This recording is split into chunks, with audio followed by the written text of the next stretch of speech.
Hi friends, dream P S സിയുടെ മറ്റൊരു ക്ലാസ്സിലേക്ക് സ്വാഗതം. നമ്മൾ വന്യജീവി സങ്കേതങ്ങളാണ് എടുത്തുകൊണ്ടിരുന്നത്. അപ്പോൾ നമുക്ക് അതിൻ്റെ ബാലൻസ് ഒന്ന് നോക്കാം. എല്ലാവർക്കും ക്ലാസ്സൊക്കെ ഇഷ്ടപ്പെടുന്നുണ്ടെന്ന് കരുതുന്നു. നിങ്ങളുടെ സപ്പോർട്ട് വേണം. എല്ലാവരും ചാനലൊക്കെ സബ്സ്ക്രൈബ് ചെയ്ത് നിങ്ങളുടെ ഫ്രണ്ട്സിനൊക്കെ ഒന്ന് ഷെയർ ചെയ്ത് കൊടുക്കണം. ഓക്കെ, ക്ലാസ് തുടങ്ങാം. ചിന്നാർ വന്യജീവി സങ്കേതം രാജ്യാന്തര പ്രശസ്തി കൈവരിച്ച ഇന്ത്യയിലെ നക്ഷത്ര ആമ പുനരധിവാസ കേന്ദ്രമാണ് ചിന്നാർ വന്യജീവി സങ്കേതം. ഇത് നിലവിൽ വന്നത് 1984 രാജ്യാന്തര പ്രശസ്തി കൈവരിച്ച ഇന്ത്യയിലെ നക്ഷത്ര ആമ പുനരധിവാസ കേന്ദ്രമാണ് ചിന്നാർ വന്യജീവി സങ്കേതം. ചിന്നാർ വന്യജീവി സങ്കേതം നിലവിൽ വന്നത് 1984 നക്ഷത്ര ആമയുടെ ശാസ്ത്രീയ നാമം ജിയോക്കെലോൺ എലഗൻസ് എന്നാണ്. നക്ഷത്ര ആമയുടെ ശാസ്ത്രീയ നാമം ജിയോക്കെലോൺ എലഗൻസ്. ചാമ്പൽ മലയണ്ണാൻ്റെ ശാസ്ത്രീയ നാമം ററ്റുഫ മക്രൗറ. ചാമ്പൽ മലയണ്ണാൻ്റെ ശാസ്ത്രീയ നാമം ററ്റുഫ മക്രൗറ. വെള്ളക്കാട്ടുപോത്തുകളുടെ സാന്നിധ്യം റിപ്പോർട്ട് ചെയ്യപ്പെട്ടിട്ടുള്ള വന്യജീവി സങ്കേതമാണ് ചിന്നാർ വന്യജീവി സങ്കേതം. വെള്ളക്കാട്ടുപോത്തുകളുടെ സാന്നിധ്യം റിപ്പോർട്ട് ചെയ്യപ്പെട്ടിട്ടുള്ള വന്യജീവി സങ്കേതമാണ് ചിന്നാർ വന്യജീവി സങ്കേതം. കേരളത്തിൽ ഏറ്റവും കൂടുതൽ മഗ്ഗർ മുതലകൾ കാണപ്പെടുന്ന വന്യജീവി സങ്കേതം ചിന്നാറാണ്. കേരളത്തിൽ തന്നെ ഏറ്റവും കൂടുതൽ മഗ്ഗർ മുതലകൾ കാണപ്പെടുന്നത് ചിന്നാർ വന്യജീവി സങ്കേതത്തിലാണ്. ചാമ്പൽ മലയണ്ണാനും നക്ഷത്ര ആമയും കാണപ്പെടുന്ന കേരളത്തിലെ ഏക വന്യജീവി സങ്കേതമാണ് ചിന്നാർ. ചിന്നാർ വന്യജീവി സങ്കേതത്തിലാണ് ചാമ്പൽ മലയണ്ണാനും നക്ഷത്ര ആമകളും കാണപ്പെടുന്നത്.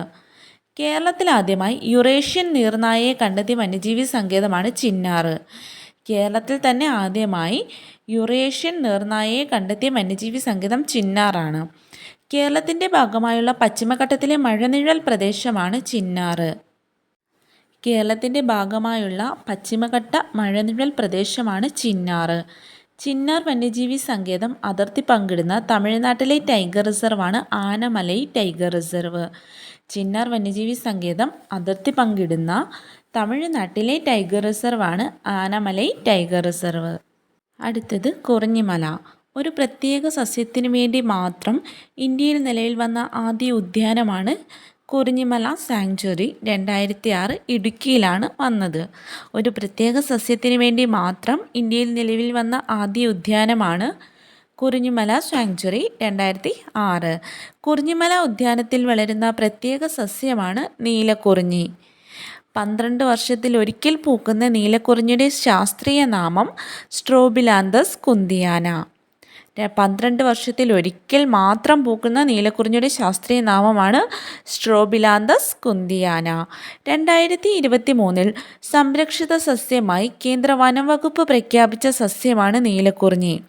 2023 നീലക്കുറിഞ്ഞിയെ ഒരു സംരക്ഷിത സസ്യമായി കേന്ദ്ര വനം വകുപ്പ് പ്രഖ്യാപിച്ചു. പശ്ചിമഘട്ടത്തിൻ്റെ രാജ്ഞി എന്നറിയപ്പെടുന്ന പുഷ്പമാണ് നീലക്കുറിഞ്ഞി. പശ്ചിമഘട്ടത്തിൻ്റെ രാജ്ഞി എന്നറിയപ്പെടുന്ന പുഷ്പമാണ് നീലക്കുറിഞ്ഞി. 18 തരം കുറിഞ്ഞികൾ കേരളത്തിൽ കാണപ്പെടുന്നുണ്ട്. കേരളത്തിൽ 18 തരം കുറിഞ്ഞികൾ കാണപ്പെടുന്നുണ്ട്. എല്ലാ വർഷവും പൂക്കുന്ന കുറിഞ്ഞി ഇനമാണ് കരിങ്കുറിഞ്ഞി. കരിങ്കുറിഞ്ഞി എല്ലാ വർഷവും പൂക്കുന്ന ഇനമാണ്.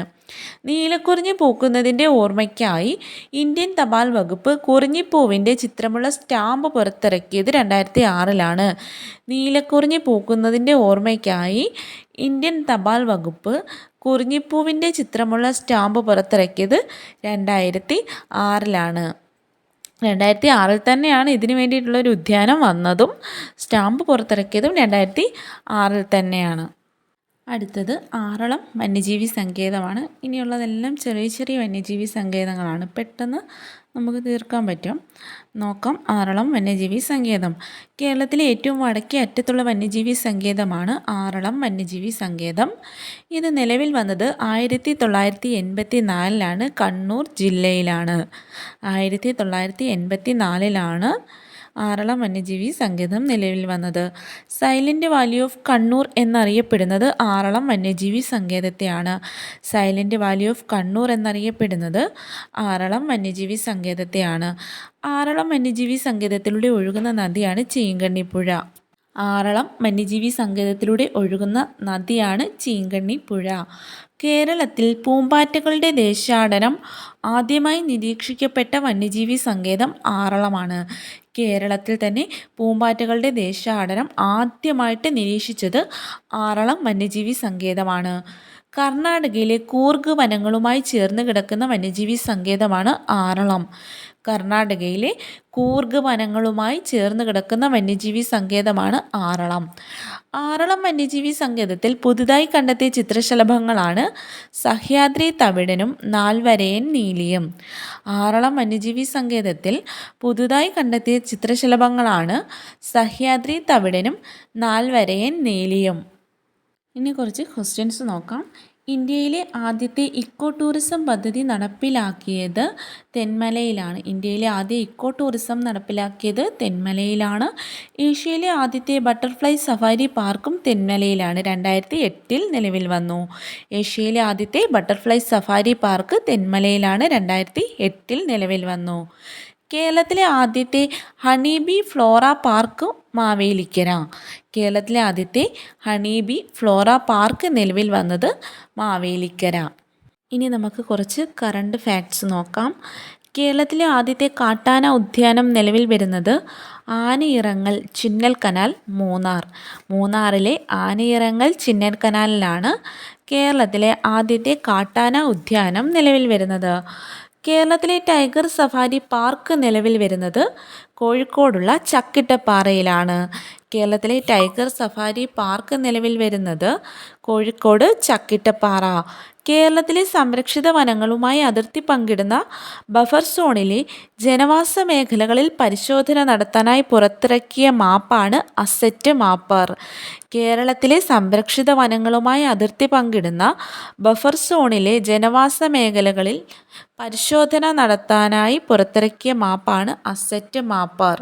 ഇന്ത്യയിൽ ആദ്യമായി നെൽവയൽ, കുളം, കാവ്, കണ്ടൽക്കാട് എന്നിവ സംരക്ഷിക്കുന്നവർക്ക് വാർഷിക ധനം നൽകുന്നതിനായി ആരംഭിച്ച പദ്ധതിയാണ് ഗ്രീൻ റോയൽറ്റി പദ്ധതി. ഇത് ഉദ്ഘാടനം ചെയ്തത് മലപ്പുറം ജില്ലയിലാണ്.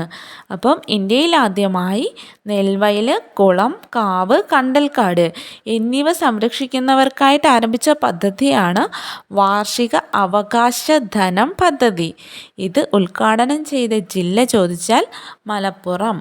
അപ്പം നമ്മുടെ വന്യജീവി സങ്കേതങ്ങൾ തീർന്നിട്ടില്ല, ഇനി കുറച്ചും കൂടിയുണ്ട്. അപ്പം എല്ലാവരും ക്ലാസ്സൊക്കെ സ്കിപ്പ് ചെയ്യാതെ ഫുള്ള് കണ്ട് സപ്പോർട്ട് ചെയ്യണം. എല്ലാവർക്കും ക്ലാസ്സൊക്കെ ഇഷ്ടപ്പെടുന്നുണ്ടെന്ന് കരുതുന്നു. Okay, thank you. അടുത്ത ക്ലാസ്സുമായിട്ട് പെട്ടെന്ന് വരാം. ബൈ.